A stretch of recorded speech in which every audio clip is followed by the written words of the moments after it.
பட்டுக்கோட்டை தொகுதி பட்டுக்கோட்டை ஒன்றியம், ராஜாமடம் மற்றும் ஏரி புறக்கரை கிராமங்கள் மீனவ கிராமங்களாகும். இந்த பகுதியில் நிலவும் குறைந்த மின்னழுத்தம் காரணமாக அருகில் உள்ள கொள்ளுக்காடு கிராமத்தில் 33 kV துணை மின் நிலையம் அமைப்பதற்கான இடம் தேர்வு செய்யப்பட்டது.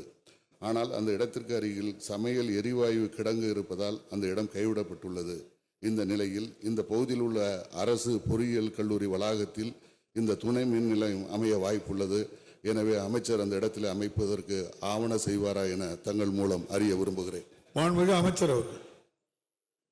மாண்புமிகு பேரவைத் தலைவர்களே, பட்டுக்கோட்டை சட்டமன்ற தொகுதியில் சீரான மின் விநியோகம் வழங்கப்பட வேண்டும் என்பதற்காக 538 புதிய மின்மாற்றிகள் அமைக்கப்பட்டு இப்பொழுது தடையில்லா மின்சாரம் வழங்கப்பட்டு வருகின்றன. மாண்புமிகு உறுப்பினர்கள் கொள்ளுக்காடு கிராமத்தில் ஏற்கனவே இடம் தேர்வு செய்யப்பட்டு அந்த இடம் அருகில் அமைக்க முடியாதது என்று கூறியிருக்கின்றார்கள். புதிய இடத்தை கல்லூரி அமைந்திருக்கின்ற இடத்தை சொல்லியிருக்கின்றார்கள். துறையினுடைய அதிக இடத்தில் செல்லி அது மற்றொரு துறையினுடைய இடமாக இருப்பதால் அந்த இடம் தேர்வு செய்யப்பட்டு வகைமாற்றம் செய்யப்பட்டால் முன்னுரிமை அடிப்படையில் மாண்புமிகு உறுப்பினருடைய கோரிக்கை அரசு பரிசீலிக்கும் என்பதை மாண்புமிகு பேரவைத் தலைவர் மாண்புமிகு உறுப்பினர்களுக்கு தெரிவித்துள்ளேன்.